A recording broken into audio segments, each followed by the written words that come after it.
베드로전서 2장 11절에서 25절까지 말씀입니다.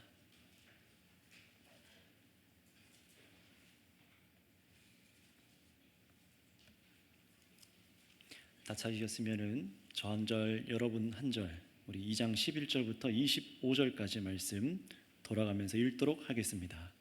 사랑하는 자들아, 거류민과 나그네 같은 너희를 권하노니 영혼을 거슬러 싸우는 육체의 정욕을 제어하라.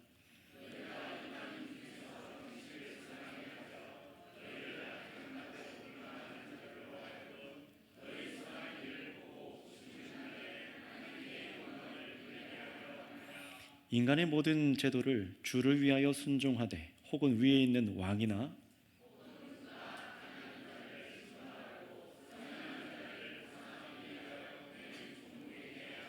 곧 선행으로 어리석은 사람들의 무식한 말을 막으시는 것이라.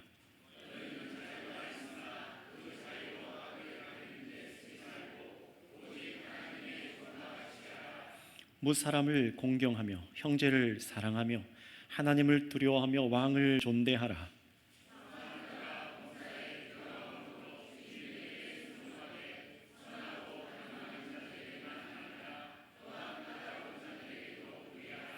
부당하게 고난을 받아도 하나님을 생각함으로 슬픔을 참으면 이는 아름다우나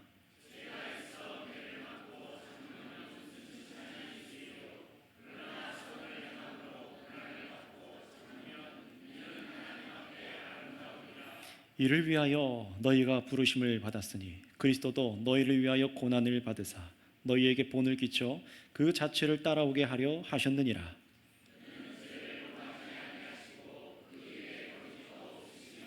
욕을 당하시되 맞대어 욕하지 아니하시고 고난을 당하시되 위협하지 아니하시고 오직 공의로 심판하시는 이에게 부탁하시며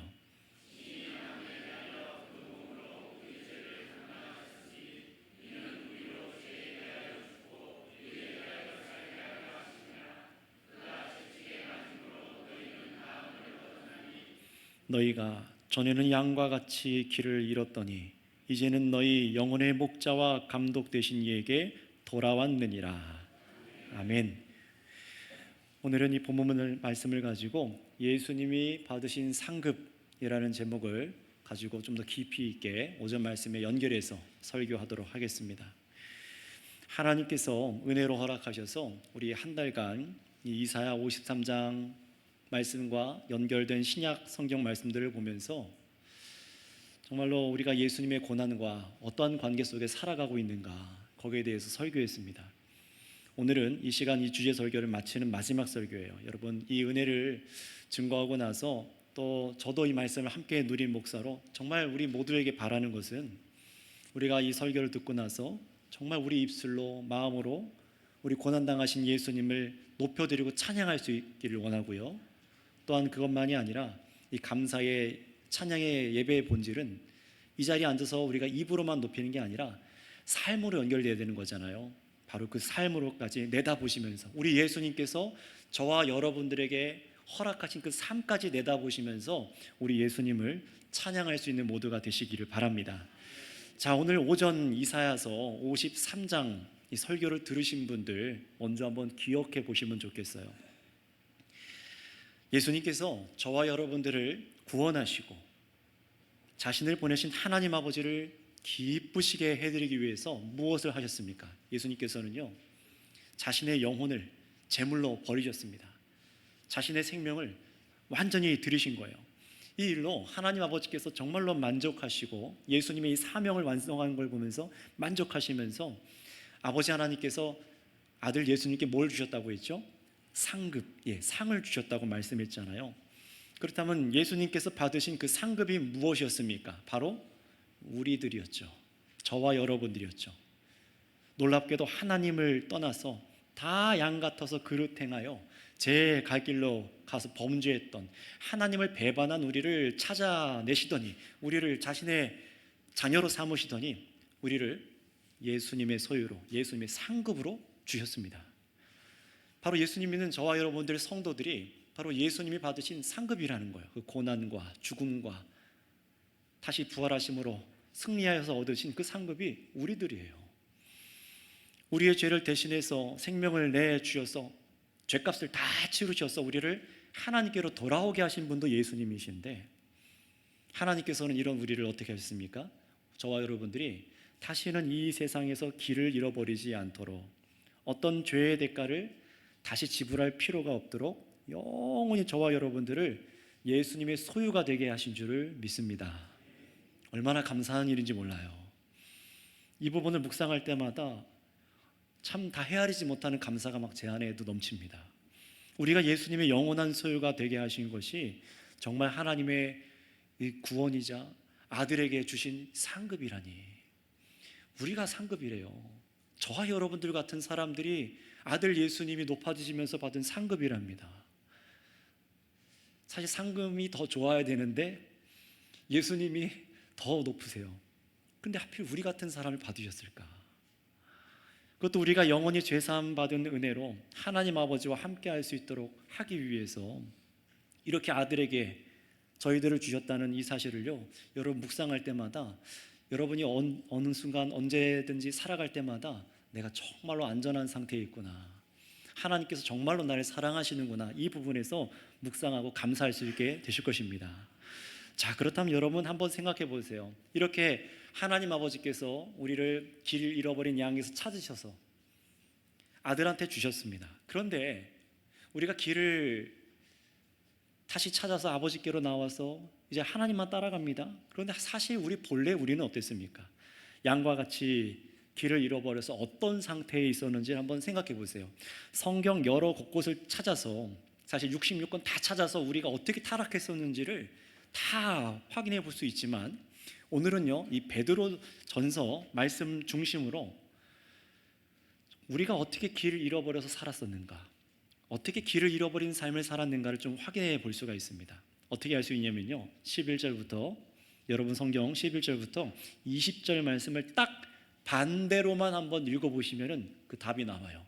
아, 이게 바로 그릇 행하여 각기 제 갈 길로 살아간 양과 같은 모습이구나 라는 걸 알 수 있습니다. 정말로 그런지 여러분 한번 본문 11절 보시겠습니까? 11절 한번 같이 읽어보겠습니다. 시작.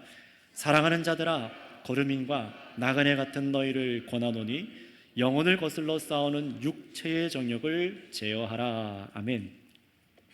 사랑하는 자들아, 거르민과 나그네 같은 너희를 권한다라고 말합니다. 아니, 무슨 이런 표현이 있습니까? 사랑하는 자들아 하면 사랑하는 자들이지 무슨 거르민이고 나그네 같대요. 집이 없다는 얘기잖아요. 그런데 너에게 권하노니 라고 말합니다. 근데 사실 여러분 보세요, 이 말씀. 예수님의 소유가 되기 전에, 여러분들이 하나님 아버지께 돌아오기 전에 저와 여러분들, 우리는요 거류민이나 나그네로 살지 않았다는 거예요. 이게 무슨 말입니까?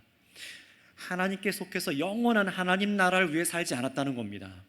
반대로 말하면 우리는요, 이 세상이 전부인 것처럼, 저와 여러분들은 이 땅의 삶이 전부인 것처럼, 나의 이 생이 여기서 끝나는 것처럼 세상에서 더 많이 가지려고 했고 더 많이 차지하려고 살았잖아요. 이사야서 5장 8절 말씀 한번 우리 읽어보도록 할까요? 이사야서 5장 8절 말씀입니다. 이사야서에서 어떻게 하나님께서 미워하신 자들이 이 땅 가운데 양과 같이 살았나 한번 읽어보겠습니다. 시작. 가옥에 가옥을 이으며 전토에 전토를 더하여 빈틈없도록 하고 이 땅 가운데서 홀로 거주하려 하는 자들은 화 있을진저. 아멘. 하나님께서 화를 내실 사람들의 모습이 기록되어 있잖아요. 근데 사실 지금도 세상은요, 금방 읽으신 이 목적대로 살아가고 있지 않습니까?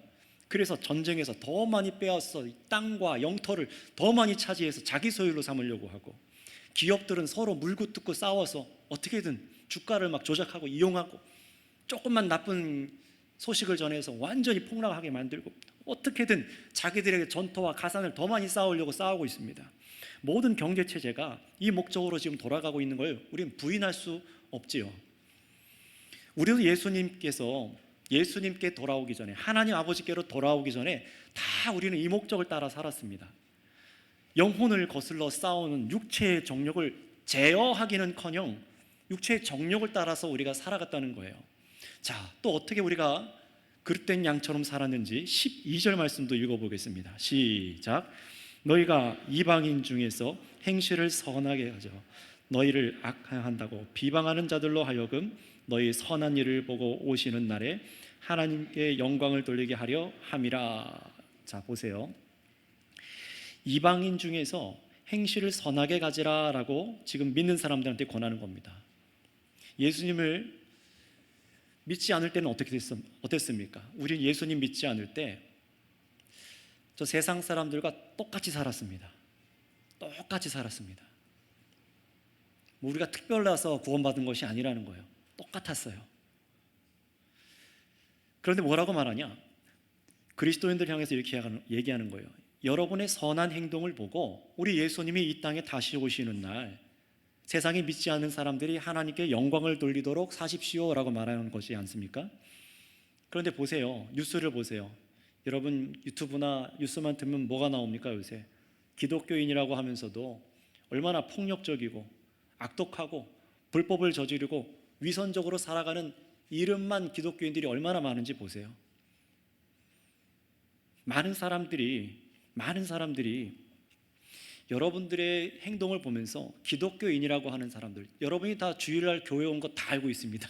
여러분 주위에 있는 사람들이 바로 그 사람들이 여러분 직장 동료들, 학교 선후배 사람들, 이웃들, 그들이 다 여러분들이 주일날 교회 가서 하나님 예배하는 사람들 다 알고 있어요. 그런데 여러분의 행동을 보면서 하나님의 영광을 과연 찬양하고 있을까요? 야, 정말 하나님이 살아계신 것 같아. 야, 진짜 위대한 분이시구나 라고 정말 찬양할까요?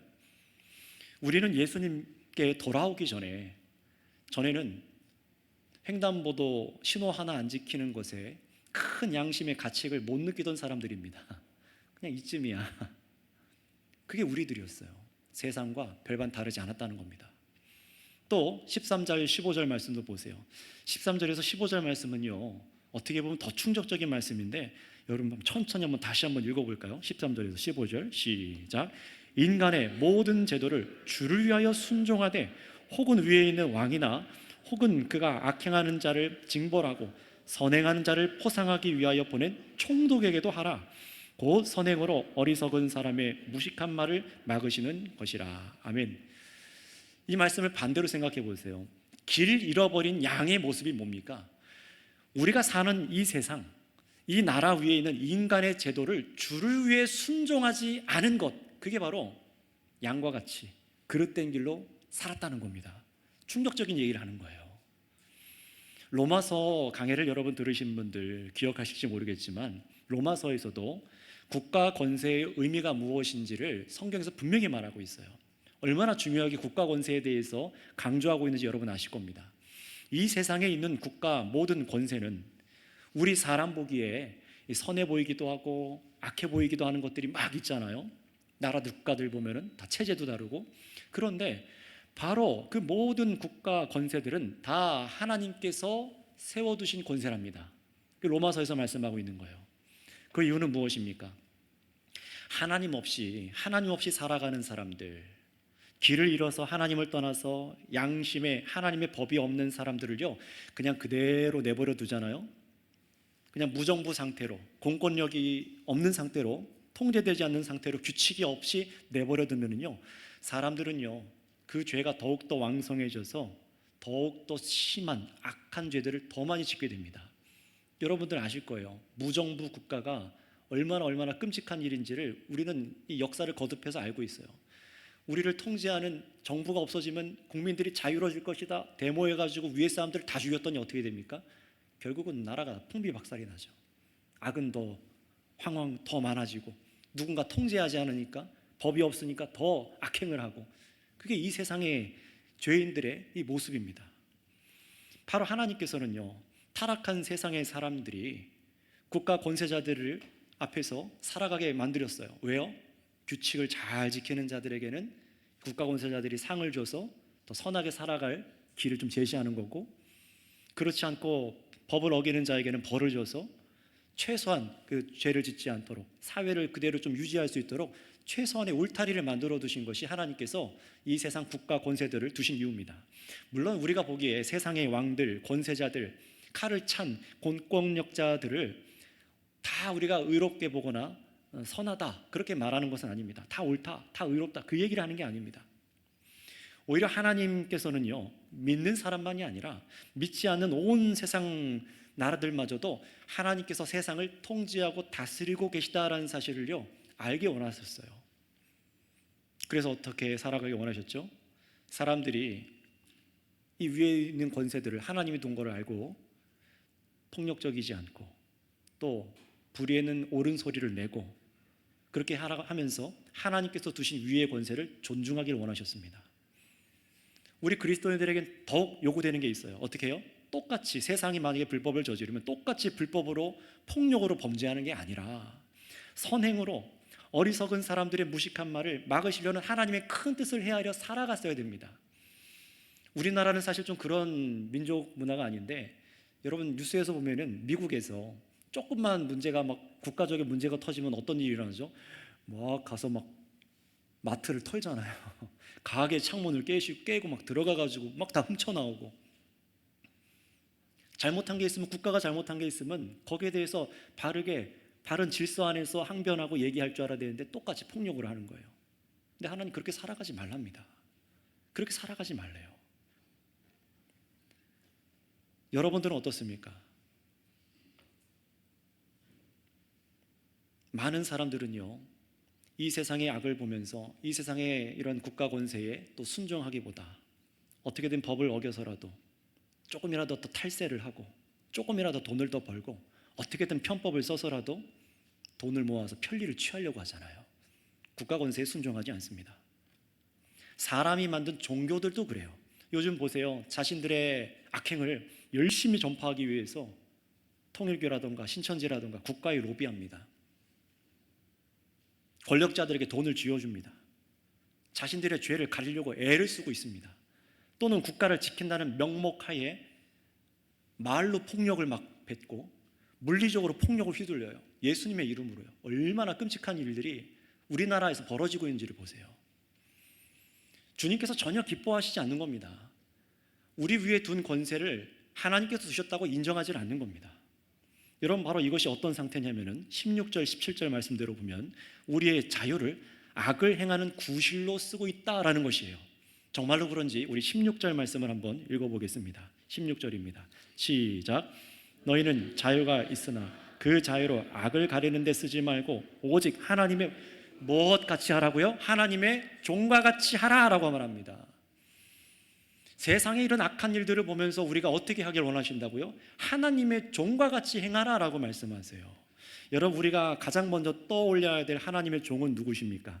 예수 그리스도십니다. 하나님의 아들이시지만 종과 같이 자신을 낮추셨잖아요. 그분이 어떻게 사셨습니까? 가장 높은 권세를 가지신 분이심에도 불구하고 세상 권세를 박살내지 않으셨습니다. 못하셔서가 아니라 그렇게 보여주신 거예요. 불법적인 유대 정권에 끌려 가시고도 폭력을 쓰시거나 거짓말을 하지 않으셨어요. 맞대어 욕하지 않으셨잖아요. 네가 뭔데? 이러면서 나를 놔라 하면서 욕하셨습니까? 그러지 않으셨잖아요.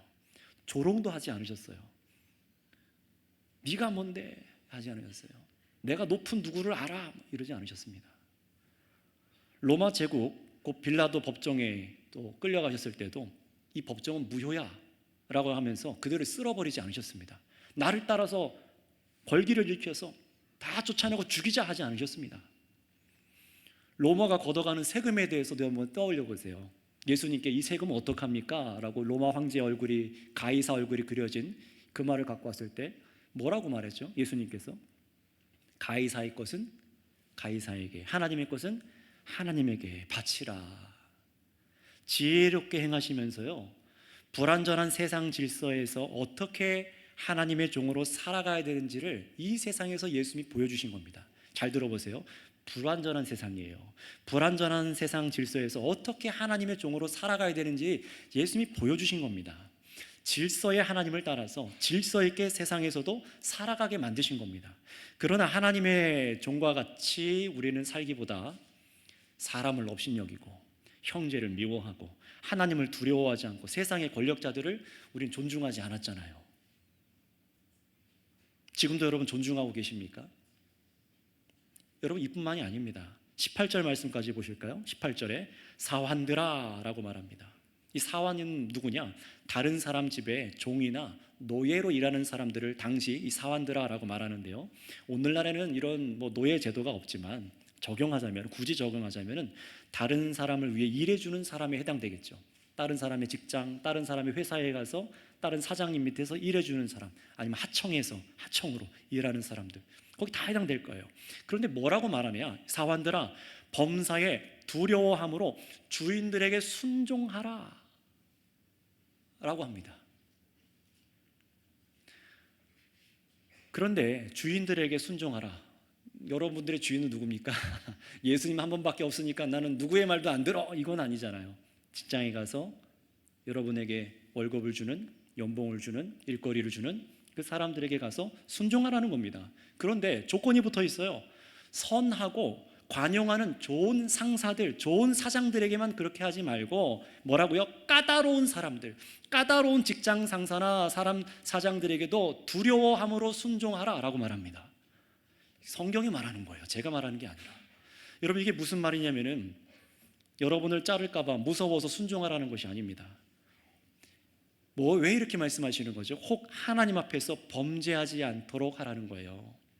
나를 잘 대해주는 사람 앞에서도 항상 성실함으로, 정직함으로 일해야 하지만 까탈스럽게 어렵게 대하는 사람들을 대하다가 나도 저 사람들과 똑같이 죄 지을 수 있기 때문에 그렇게 살아가지 말라는 겁니다. 결국 죄에 대해서 지금 경계하시는 거예요. 분명히 여러분 세상에서 여러분 일하시다 보면은요, 부당한 경우를 겪지 않습니까? 그런 때에 하나님을 생각하고 여러분 참아 보셨습니까? 하나님을 생각하고 참으래요. 근데 우리 많이 안 참으려고 하는 것 같아요. 그럴 때도 있지만 때로는 어떨 때는 똑같이 싸우는 사람들, 너도 당해봐라 라고 하면서 막 주인의 돈을 훔치는 사람들, 아니면 회사에 있는 걸 다 갖고 나와버리거나 다 버리고 오거나 그렇게 직장에서 나오는 사람들, 똑같이 불법으로 갚아주고 아니면은 욕을 한 바가지 쏟아붓거나 주먹 다짐까지 하는 경우도 세상에서 보시지 않습니까? 결국 그 사람도 똑같이 범죄하는 것으로 눈에는 눈, 이에는 이로 다 죄를 짓는 겁니다. 그거 죄입니다. 그것도요. 종이신 예수님의 살아내신 삶의 방식을 아름답게 보지 않는 거예요. 그건 예수님이고 그 삶은 미련해라고 하는 겁니다. 찬양은 하고 있는데 반대로 사는 거예요. 그 사람 되게 미련한 거 아닙니까, 예수님? 하고 나가서 싸우는 거예요. 분명히 불의에는 우리가 옳은 말도 해야 하고 옳은 소리를 해야 하지만 이를 풀어가는 방법에 있어서 예수님이 보이신 방법이 너무 미련해 보이고 답답해 보이는 거예요. 그래서 어떡합니까? 참지 않고 선행 대신 악을 정의로운 것처럼 둔갑시켜서 범죄하는 겁니다. 지금 이 세상에서 우리가 보고 있는 일들이에요. 저와 여러분들이 다 한 번씩 해본 일들이고요.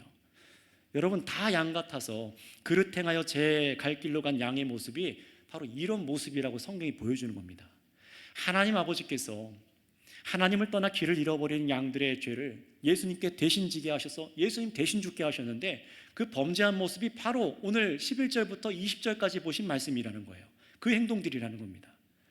여러분, 우리는 하나님을 떠난 죄 하면은 큰 죄를 떠올려서 뭘 생각합니까? 큰 살인이라던가 엄청난 사기나 전쟁 범죄 같은 극악무도한 죄를 떠올리는 분들도 계시지만 성경은요, 이 세상 질서 속에서 하나님의 사람으로 살아내지 않았던 모든 삶의 모습들 역시 바로 목자에게서 떠난 삶, 죄인의 삶의 모습이다 라고 지금 밝혀주시는 겁니다. 이 앞에 누가 지금 도망갈 수 있고 나는 아니요 라고 손들 수 있겠습니까? 손 내려야죠. 네. 만약에 여러분 11절부터 20절까지 제가 반대로 지금 쭉 설명드렸는데 오늘 들으시면서 이 모습이 다 여러분 자신의 모습 같고 내 모습 같고 내가 생각하는 가치 같다라고 생각한다면요, 바로 그런 분들은 지금 멸망의 삶을 살고 있는 것입니다. 여전히 하나님을 떠나서 여전히 양과 같이 살고 있는 중입니다. 그래서 길을 잃어서 이 세상을 어떻게 살아가야 되는지, 무엇이 옳은 것인지 세상을 창조하신 하나님의 질서에서 벗어나서 살고 있다는 증거라는 거예요. 사실 우리가 다 이렇게 하나님 앞에서 살기보다 우리는 어떤 생각을 하고 살아갔습니까? 나는 의로워. 누구보다요? 내 옆에 있는 얘보다는 의로워. 나는 세상을 잘 살고 있어 라고 하면서 우리 살아왔잖아요. 바로 그 상태가 양과 같이 그릇 행하여 각기 제 갈 길로 갔다는 증거입니다. 전혀 하나님의 아름다우신 뜻과 상관없이 내가 보기 좋은 대로, 내가 옳은 대로, 사람 다수가 옳다고 결정하는 대로, 그 반대로 옳다고 여기는 것의 기준이 하나님이 아니라 내가 기준이 되어서 선택하고 살아간, 그게 바로 죄입니다. 물론 그게 뭐가 나쁜 겁니까? 이게 앞에 읽은 11절부터 20절까지 그 모습이 뭐 얼마나 큰 죄가 되겠습니까? 따져 묻고 싶은 분들도 혹 이 자리에 계실지 모르겠지만, 여러분, 놀랍게도 바로 그 모습 때문에, 바로 그 죄의 결과 때문에 하나님의 아들 예수님께서 대신 고통과 슬픔을 당하신 것입니다. 맞으시고 상하시고 찔리셨습니다. 우리의 허물을 가볍고 아무 문제가 없는 것이었다면 무려 하나님의 아들께서 죽으실 필요가 없었겠죠. 여러분, 우리 11절부터 20절을 반대로 보면서 어떻게 저렇게 살아? 말도 안 돼. 이게 무슨 죄야? 라고 항변하면서 여러분 스스로를 죄가 없다고 그렇게 입을 열고 싶겠지만, 예수님께서는요, 저와 여러분에게 있는 그 죄를 다 대신 지시고도 도살자 앞에 있는 양과 같이 입을 다무셨습니다. 잠잠하셨어요. 오히려 죄가 없는 예수님인데도 불구하고 악한 일들과 함께 저주를 받으셨고 입을 열지 않고 무덤에 들어가셨습니다. 너무 우리와 다르지 않습니까? 예수님께서는 아버지 하나님께 완전히 순종하셔서 내 이웃을 내 몸과 같이 사랑하라 라는 최고의 그 계명의 법을 자기 삶으로 보여주신 거예요. 그냥 참은 게 아니라 계명을 완성하시면서 보여주신 거예요. 근데 우리는 안 그러잖아요. 하나님의 종으로 가장 완전한 순종을 이루신 예수님을 보면서도 우리는 거기에 대해서 마치 그냥 멀리 떨어진 누군가의 일을 대하는 것처럼, 현재 나의 삶과는 관계없는 것처럼 여깁니다.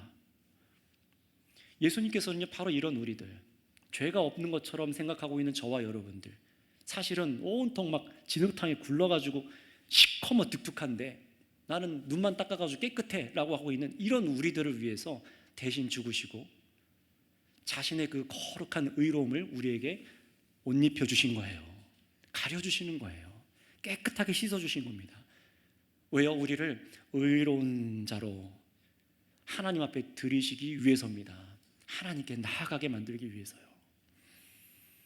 그래서 앞에 11절에서 20절에 반대로 살아간 우리들의 삶의 모습을 우리 예수님께서 보시면서 아파하면서 어떻게 하셨습니까? 예수님도 사실 똑같은 인생의 길을 걸으면서 우리처럼 행동할 수 있었음에도 예수님께서는요, 아버지께 순종하셔서 완전한 의를 이루신 줄을 믿습니다. 그게 뭡니까? 바로 우리들이 살아갈 길을 여신 거예요. 우리가 이사야 53장을 보면서 어떻게 그렇게 아프셨을까? 어떻게 그렇게 고난당하는데 어떻게 참으셨을까? 이것만 읽어내서는 안 되는 겁니다. 여러분, 우리가 여기서 더 읽어내야 될 것은 뭐예요? 예수님께서 걸어가신 길이 보이기 시작해야 되는 거예요. 이걸 뒤에 가서 설명할 텐데요. 그래서 말씀에서 이렇게 말씀합니다. 우리 22절부터 24절 보실까요? 눈으로 한번 여러분은 따라 읽어보세요. 제가 소리내서 읽어드리겠습니다. 22절, 그는 죄를 범하지 아니하시고 그의 입에 거짓도 없으시며 욕을 당하시되 맞대어 욕하지 아니하시고 고난을 당하시되 위협하지 아니하시고 오직 공의로 심판하시는 이에게 부탁하시며 친의의 나무에 달려 그 몸으로 우리의 죄를 담당하셨으니 이는 우리로 뭐에 대해서 죽게 하셨다고요? 죄에 대해서 우리가 죽고 의에 대해서 살게 하려 하심이라. 여기 핵심이 있습니다. 그가 채찍에 맞음으로 너희는 나음을 얻었나니. 왜 낫게 하신 거예요? 뭘 할 수 있는 사람이요? 의에 대해서 살 수 있는 사람으로 낫게 하신 겁니다. 그래서 25절에 보세요. 너희가 전에는 양과 같이 길을 잃었더니 이제는 너희 영혼의 목자와 감독 되신 이에게 돌아왔느니라. 아멘. 예수님 때문에 예수님이 채찍 맞아서 우리가 나음을 입었어요. 치료를 받았습니다. 그런데 왜 우리를 낫게 하신 겁니까? 바로 하나님 아버지 앞에 돌아오도록, 하나님께 우리를 드리도록 위해서 자신의 생명을 다 내어줘서 길이 되어주신 거예요. 그래서 25절에 뭐라고 말씀하셨습니까? 너희가 전에는 양과 같이 길을 잃었더니 엉터리로 살았다는 거예요. 그런데 이제는 너의 영혼의 목자와 감독 되신 이에게 돌아왔느니라. 돌아왔다는 게 뭡니까? 새로운 삶을 살기 시작하였다. 새로운 삶을 시작이 되었다. 새로운 삶이 시작됐다라는 겁니다. 여러분, 이사야서 53장 10절에서 예수님께서 자신을 무슨 제물로 드리셨다고 했죠? 오늘 속건 제물로 드리셨다라고 말씀했습니다. 속건 제사는요, 야 하나님 나 죄인입니다, 잘못했습니다, 용서해 주세요 하는 제물이 아니라 뭐였죠? 피해를 다 보상해야 되는 그런 제물이었잖아요. 바로 예수님께서 그 모든 죄의 대가를 제 자신이 다 대신 담당하시고 다 치러주셔서 마치 우리가 갚을 빚이 없는 사람처럼 하나님 아버지께 당당히 나아가도 되는 사람처럼, 어제까지만 해도 원수였는데 예수님 때문에 어떻게 나아가도 되는 거예요? 아버지 하면서 나가도 되는 거예요. 정말입니다. 이런 철면피가 있나? 이런 양심 없는 사람이 있나? 여러분, 거기서 우리는 주저할 필요가 없습니다. 예수 그리스도를 기뻐하는 대로 아버지께 나아갈 수 있게 된 거예요.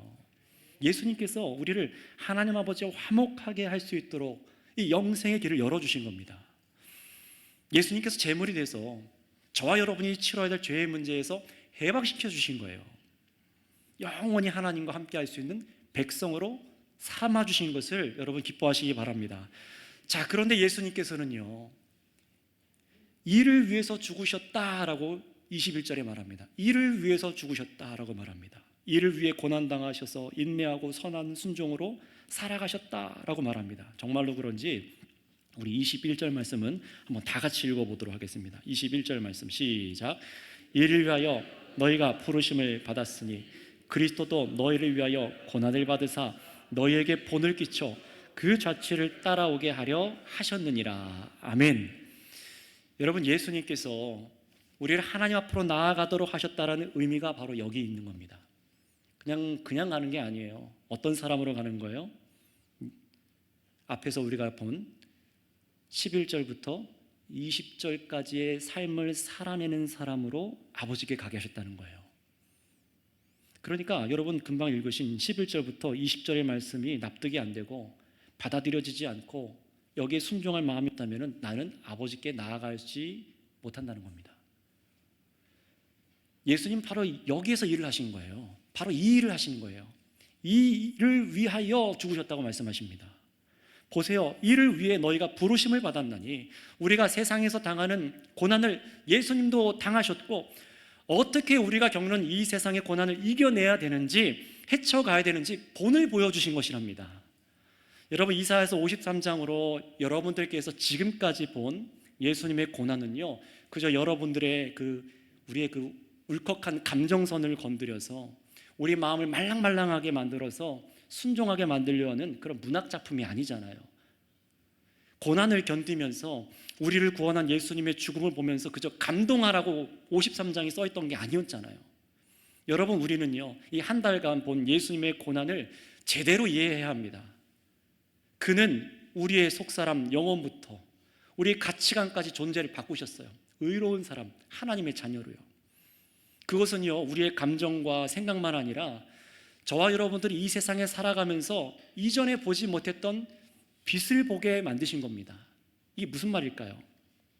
전에는 저와 여러분들이 어둠에 속한 사람이라서 삶에서 전혀 발견하지 못한 빛이었는데요, 이제는 뭐가 보여요.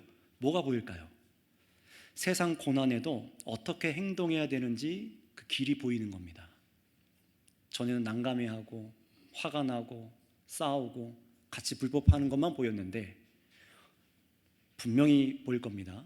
이 복음을 받아들인 분들은요, 다른 길이 보이기 시작해요.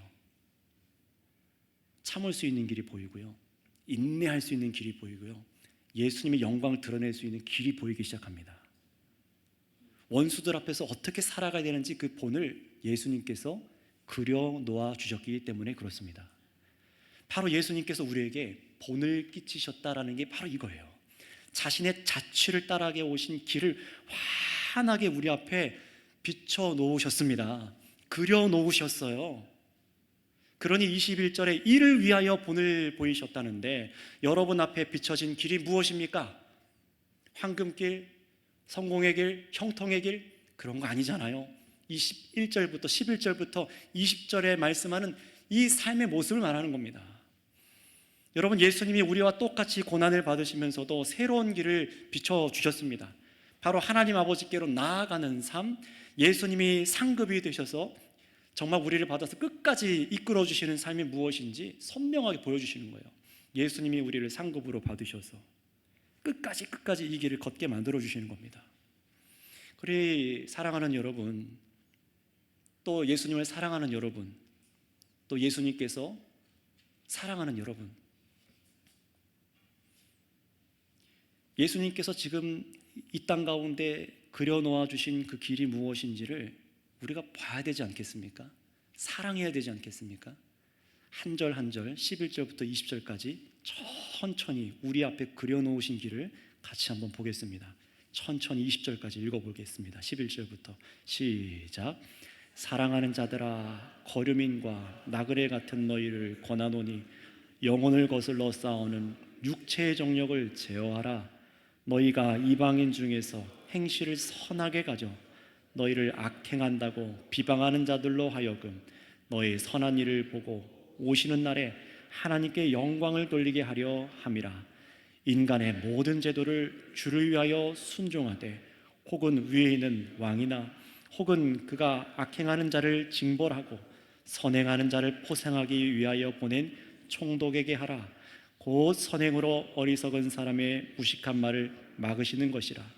너희는 자유가 있으나 그 자유로 악을 가르는 데 쓰지 말고 오직 하나님의 종과 같이 하라.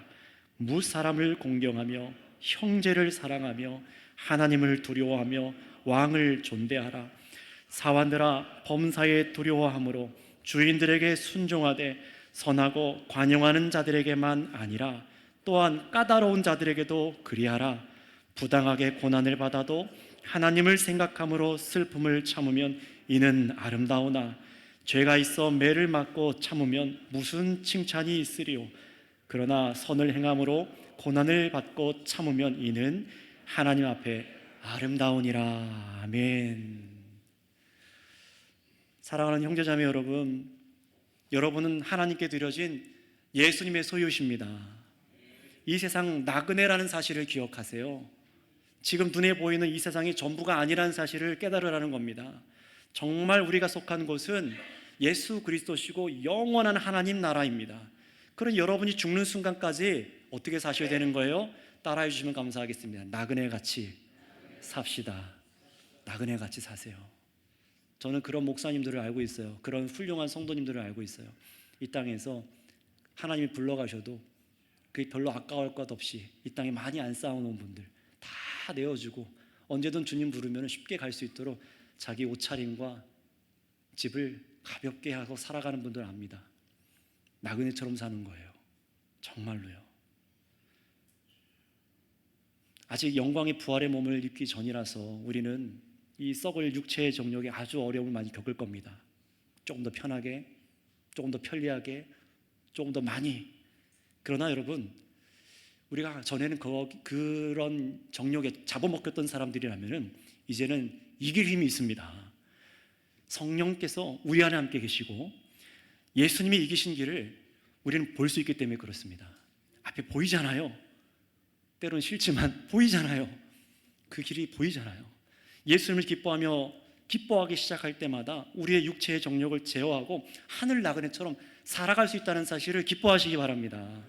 여러분, 세상에 예수님 믿지 않은 사람들도 또 선행을 하는 걸 볼 거예요. 우리 선행해야 되는 거 다 알잖아요. 그러나 세상 사람들, 하나님이 주신 일반 은총으로도 세상 사람들 선행을 할 줄 압니다. 때로 우리보다 더 나은 선행을 하는 것처럼 보여요. 그러나 문제는 뭐죠?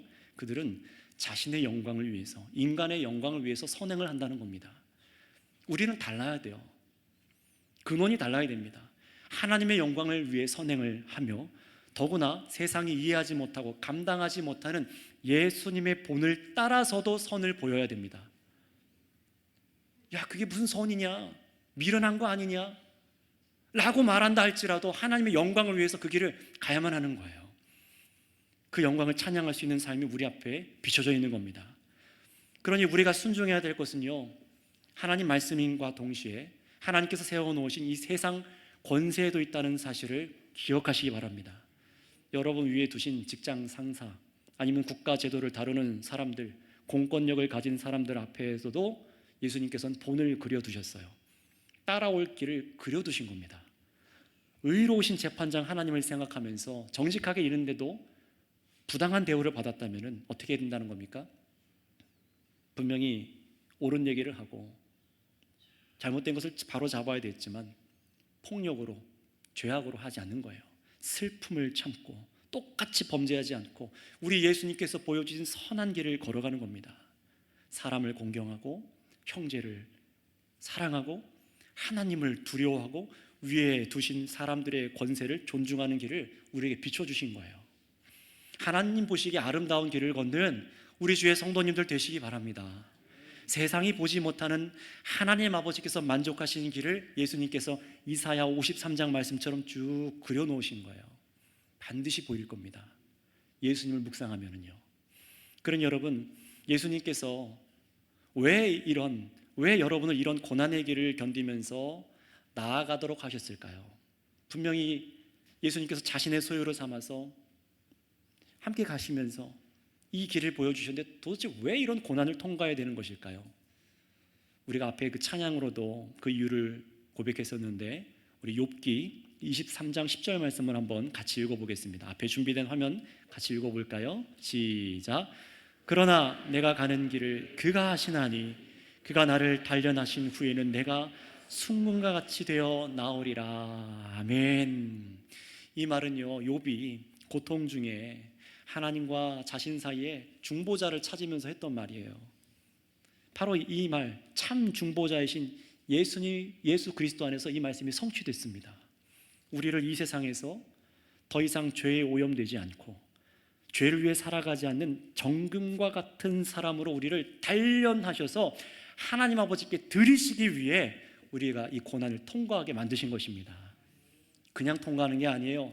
정금과 같이 재련하여서 당금질하여서 정말 죄를 사랑하지 않고 예수 그리스도처럼 걸어서 아버지의 성품을 닮은 사람으로 정금과 같은 우리를 들이시기 위해서 이 고난의 길을 그려놓으시고 따라오라 라고 하시는 거예요. 이 길만 따라오면 돼 라고요.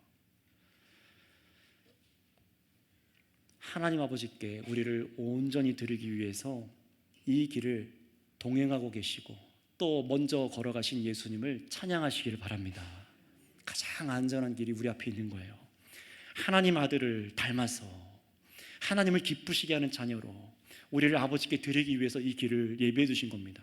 그러니 우리를 죄에서 구원해 주셨을 뿐만 아니라 우리가 이 땅 삶 가운데 정말로 하나님께 온전하게 드려질 수 있도록 이 본을 보여주신 길, 이 예수님의 길을 찬양하는 저와 여러분 다 되시기를 바랍니다.